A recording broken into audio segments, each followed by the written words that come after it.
Good morning! So update nga natin yung kalamansi kasi napansin ko naglaglagan yung mga bulaklak.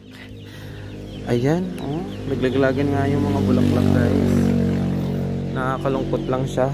So, ayun, kung mapapansin mo, kaya pala naglaglagan kasi may mga maliliit na bunga pala ang natitira.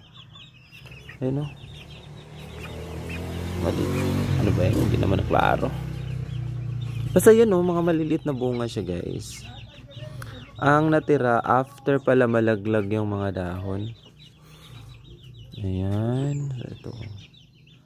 Yan siya yung green na maliliit. Hindi napapansin masyado eh. Ano.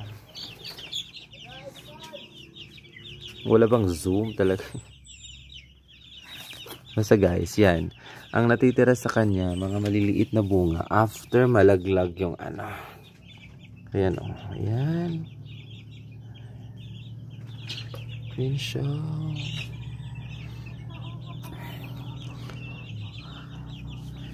Ba yan, di ko makita masyado or di makita masyado sa camera pa in personal or in person. In person. Person ba to? Plants to eh. Ayan.